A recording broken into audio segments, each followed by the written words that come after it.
ഞാൻ ഈ പറയുന്നത് കേരളത്തിലെ എല്ലാ യുവാക്കളോട് കൂടിയിട്ടാണ്. നിങ്ങളിൽ ഡ്രഗ് ഉപയോഗിക്കുന്ന ആൾക്കാർ, അത് നിങ്ങളുടെ തീരുമാനമാണ്. പക്ഷെ ദയവ് ചെയ്ത് നിങ്ങൾക്ക് മക്കൾ ഉണ്ടാകാതെ നോക്കിക്കോണം. സിന്തറ്റിക് ഡ്രഗ് ഉപയോഗിക്കുന്ന വ്യക്തികൾക്ക് മക്കൾ ഉണ്ടായാൽ ആ മക്കൾക്ക് ഡിസബിലിറ്റി ഉണ്ടാകാനുള്ള സാധ്യത വളരെ ഏറെയാണ്. അതിൽ ഇന്റലക്ച്വലി ഡിസേബിൾഡ് ആയിട്ടുള്ള പിള്ളേരാണെങ്കിൽ അവരുടെ വേദനയുടെ തീവ്രത ചെറുതല്ല. ഡിസബിലിറ്റി ഉള്ള ഒരാളുടെ വേദന എന്താണെന്ന് എന്നെ പോലുള്ള ഡിസബിലിറ്റി ഉള്ളവർക്ക് അറിയത്തുള്ളൂ. എന്റെയൊക്കെ വേദന എന്ന് പറയുന്നത് കൈയും കാലും ഇല്ല, അത് ആർട്ടിഫിഷ്യൽ ലിംബ് വെച്ചാൽ തീരാവുന്ന, അല്ലെങ്കിൽ ഒരു പരിധി വരെയെങ്കിലും പരിഹരിക്കാൻ പറ്റും. Autism, down syndrome, cerebral palsy പോലുള്ള അസുഖങ്ങളാണ്. ഈ കുട്ടികളുടെ വേദന ആ കുട്ടികളുടെ അമ്മമാരോട് പോയി ചോദിച്ചാൽ നിങ്ങൾക്ക് മനസ്സിലാകും.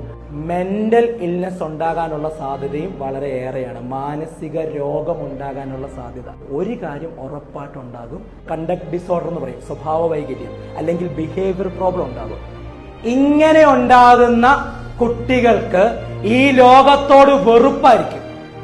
അവർ വയലന്റ് ആയിട്ടുള്ള സ്വഭാവമായിരിക്കും. നശിപ്പിക്കാനുള്ള ഒരു ചിന്തയും സ്വഭാവം കാണിക്കും. ഇനി കേരളത്തിൽ വരാൻ പോകുന്ന ഒരു തലമുറ എന്നുള്ളത് ഇത്തരത്തിലുള്ള ഒരു വയലൻസ് ഉള്ള വിഭാഗം ആൾക്കാരായിരിക്കും.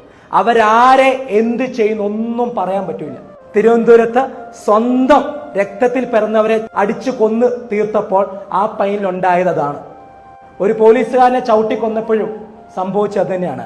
സ്വന്തം സഹപാഠിയെ ക്രൂരമായി പീഡിപ്പിക്കാനും സാധിച്ചത് ഈ വയലൻസ് നേച്ചർ ഉള്ളവരാ. ഒന്നോർത്തോണം, ഈ കുട്ടികളൊക്കെ ഒരു ടീനേജ് പ്രായത്തിലാ ഈ ഡ്രഗും സംഭവം കാണുന്നേ.